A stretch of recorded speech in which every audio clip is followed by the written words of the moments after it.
एक छलावा। एपिसोड 11। गुरुजी ने बताया, उस रात अगर चंद्रशेखर नहीं भागता तो क्या होता। धीमा आध्यात्मिक संगीत, मंदिर की घंटियों की हल्की ध्वनि, फिर रहस्यमयी संगीत शुरू होता है।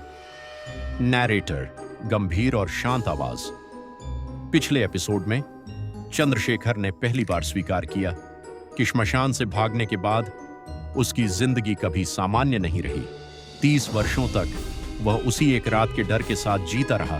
लेकिन मेरे मन में अब भी एक सवाल था, अगर उस रात चंद्रशेखर भागा नहीं होता तो क्या होता। इस प्रश्न का उत्तर जानने के लिए मैं फिर एक बार अपने गुरुजी के पास पहुंचा। आश्रम में हमेशा की तरह शांति थी। गुरुजी पीपल के वृक्ष के नीचे बैठे थे। मैंने उनके चरण स्पर्श किए।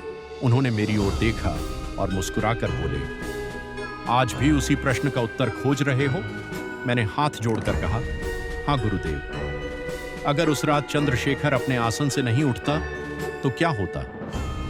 गुरुजी कुछ क्षण मौन रहे, फिर उन्होंने धीरे धीरे कहना शुरू किया, हर साधक की साधना में एक रात ऐसी आती है जब उसका सबसे बड़ा शत्रु उसके सामने खड़ा हो जाता है। मैंने पूछा, क्या वह कोई अदृश्य शक्ति होती है?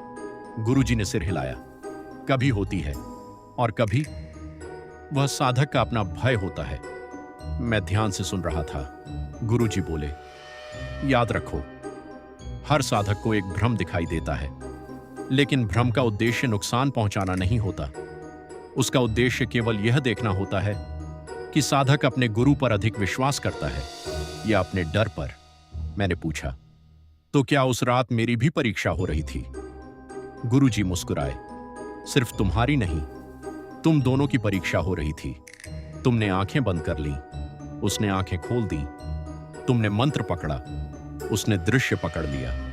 ये शब्द मेरे भीतर उतर गए। गुरुजी आगे बोले, साधना में जिस क्षण साधक दृश्य को मंत्र से बड़ा मान लेता है, उसी क्षण उसकी परीक्षा कठिन हो जाती है। मैंने पूछा, अगर वह बैठा रहता? गुरुजी ने उत्तर दिया, तो कुछ समय बाद वह दृश्य स्वयं समाप्त हो जाता, जैसे अंधेरा सूर्योदय के बाद स्वयं समाप्त हो जाता है। मैं स्तब्ध था। मैंने कहा, मतलब उसे कुछ नहीं होता? गुरुजी बोले, विश्वास रखने वाले साधक को डर छू तो सकता है, लेकिन पराजित नहीं कर सकता। मैंने फिर पूछा, और अब 30 साल बाद? गुरुजी ने मेरी ओर देखा। उनकी आंखों में करुणा थी। उन्होंने कहा, जब तक वह उस रात से भागता रहेगा, वह डर उसका पीछा करता रहेगा। जिस दिन वह उस घटना को स्वीकार करेगा, उसी दिन उसकी मुक्ति शुरू होगी।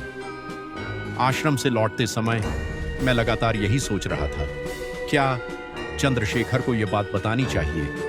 क्या उसे यह जानने का अधिकार नहीं कि वह किसी शक्ति से नहीं, अपने भय से हार गया था? कुछ दिनों बाद मैं फिर अस्पताल पहुंचा। चंद्रशेखर खिड़की के पास बैठा था। मैंने उसके सामने कुर्सी खींची और पहली बार उसे गुरुजी की कही हुई सारी बातें बताईं। वह चुपचाप सुनता रहा, एक भी शब्द नहीं बोला।